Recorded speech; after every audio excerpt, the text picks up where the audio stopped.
today's ganap nga, ay maaga nga akong gumising dahil marami nga ako nga asikasuhin ngayong araw. Bali, naligo na nga agad ako, pero bago nga ako lumabas, ay kakailanganin ko muna mag-skincare gamit nga itong Beauty Derm. Ito nga pala yung morning routine na ginagamit ko. Inuuna ko nga ang toner, tapos naglalagay din ako ng serum. Tapos noon ay ginagamit ko nga itong day cream na makikita nyo nga sa regular set nila. Nakakalungkot nga pagka nakikita kong paubos na yung mga cream na ginagamit ko. Naksyota.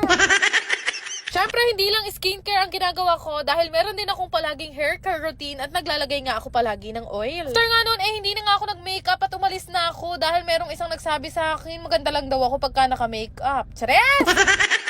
Paano pa kaya pag pumuti ako? Baka sabihin mo maganda lang ako dahil maputi ako. Naksyuta. Huwag mong stressin ang buhay mo sa akin kung ayaw mo makarinig ng malutong na naksyuta.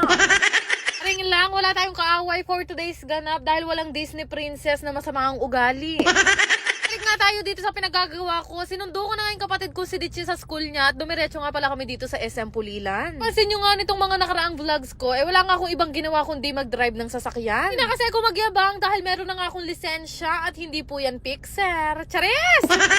Pero ayun na nga na i-park ko na nga yung sasakyan, hindi pa kami bumaba ni Ditchy. Makeup nga muna ako dito sa sasakyan dahil feeling ko tama yung sinabi niya, maganda lang talaga ako pagka naka-makeup. Naksyot ha?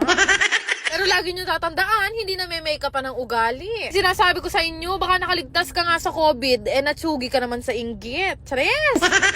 Makeup na nga ako, lumabas na nga kami ni Ditchy. At nung pagpasok namin dito, nagpasama nga lang agad ako sa kanya na mag-grocery. Bimili kasi ako ngayon ng mga pagkain o mga pang-merienda na pwedeng kainin ng mga staff namin. At tuwing break time nga nila, meron nga sila makakain at hindi sila magugutom. Ang isang timbang tinapay ang kinuha ko dahil feeling ko mas makakamura nga kami dito. Tapos naman noon, pinakuha ko na nga si Ditchy sa mga gusto niya pang bilhin. After naman namin mag-grocery, inaya nga ako ni Ditchy na kumain nga muna daw dahil hindi pa nga daw siya nagla-lunch. Kaya naman bago nga kami umalis at pumunta ng resto, nagpunta na nga muna kami dito sa Jollibee para dito na nga lang kami kumain. Alas 5 na rin kasi ng mga time na to, pero alam nyo ba, hindi pa ako nagbe-breakfast at lunch. Kung mapapansin nyo, 23 na lang ang waistline ko. Ay!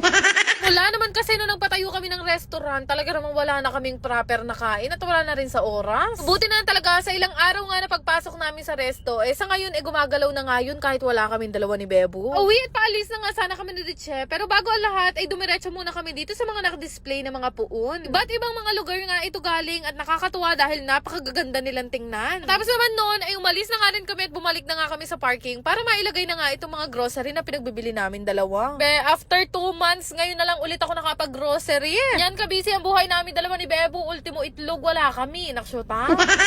Bali, nagbiyahe na nga kami ni Ditchy, papunta naman ngayon ng Apalit, Pampanga, kung saan nga located yung restaurant na. Alas 6 na nga ito ng gabi at for sure gagabahin na nga kami ng dating dahil kaputukan nga ngayon ng traffic. Naman from SM Pulilan, papunta nga ng Apalit, Pampanga, halos inabot nga kami ng 2 oras. Dito na nga kami, bago nga akong bumaba, nag-wisik muna nga ako itong perfume na ginagamit ko, ang Prisha ng Mystery Scent. Sinashake ko nga muna yan bago gamitin at 3 to 5 hours nga ang tinatagal ng amoy. Floral nga ang amoy niyan, kaya lagi ko yung bit-bit para pagbaba ko at sininghot nila ako. Mayaman. Charis!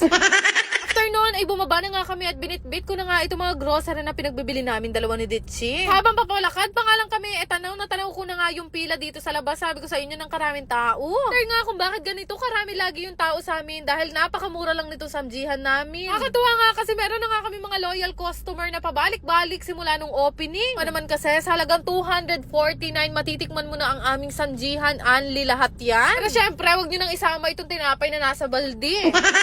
Mahinga muna ako saglit sa office at after naman noon lumabas na ulit ako dahil marami nga daw naghahanap sa akin. Natuwa lang dahil meron talaga mga nagpapareserve sa amin na umaabot ng 30 packs dahil dito daw sila magse-celebrate ng birthday. Sabi ko naman sa inyo, kahit divorce, tinatanggap namin. Alam niyo ba, tuwang-tuwa talaga ako sa mga tao dito sa Apalit dahil parang kahit araw-araw kami magkita hindi nga nagsasawang magpa-picture sa akin.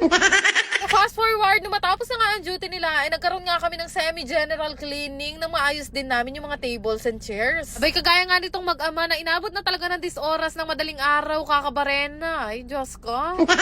Ano yan, dinis oras na naman kami sa biyahe pa uwi at ano naman kaya ang uulamin namin ngayon? Dos na rin kasi ito nung hating gabi at hindi pa nga kami nagdi-dinner pareho ni Bebo. Paluto na lang kami kay Ate Len, buti na lang kahit sardinas ang luto niya, masarap pa din. Napakasarap ng mga sineserve namin na pagkain sa resto pero pag uwi dito, sardinas ang ulam namin, kasakit.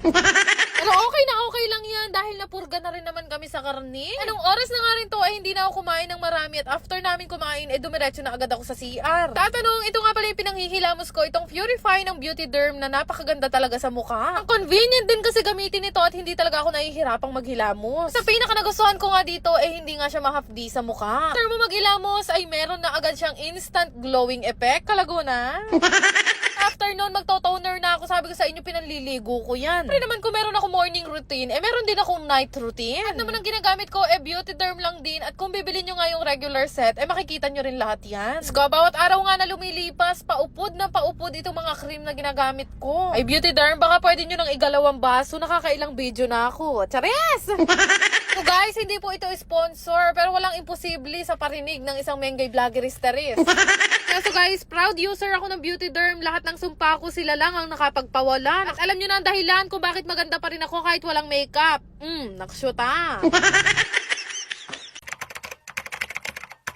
Bago ang lahat, gusto ko lang i-share sa inyo itong pinaglilibangan kong laro na Diamond Game. Paalala lang, ito ay libangan lamang ng matatanda at mahigpit na ipinagbabawal sa mga bata. Napakadali lang mag-register at gumawa ng account dito. Ilalagay nyo lang naman ang inyong phone number, mag-create ng password at higit sa lahat, huwag nyong kakalimutan ang aking referral ID. Yan nga lang kadali at meron ka ng account dito sa Diamond Game at napakarami mong pwedeng pagpili ang laro dito. Pero syempre, bago ka maglaro, kakailanganin nyo muna mag-cash in. Kadepende nga sa inyo kung magkano yung gusto nyong i-cash in. Pwedeng 100 hanggang 50,000. After nyo nga mag-cash in, ay pwede na kayo mamili ng laro na gusto nyo laruin. Meron nga bagong laro dito na sinubukan ko nga laruin. Ito nga yung Super Ace. Ay grabe, nung una nga hindi ko pa talaga masyadong mag-gets, pero pipindot-pindot ka lang pala dito, pwede ka na nga manalo ng sobrang laki. Pero hindi lang yan, meron pa nga akong isang larong natuklasan. Ito naman yung Fortune Gems na unang beses ko palang nilaro, talaga naman napakalaki ng na-cash out ko. Nagulat nga ako, grabe, kasi pwede ka palang manalo ng ganito kabili sa laro na to. Kaya naman nung malaki-laki na yung napanalunan ko, naisipan ko na rin i-cash out. Madali lang din naman mag-cash out dito, pindutin nyo lang yung withdraw na makikita nyo sa baba. Kaya kung gusto nyo rin subukan, ilalagay ko na lang yung link sa comment section. Yan lang naman!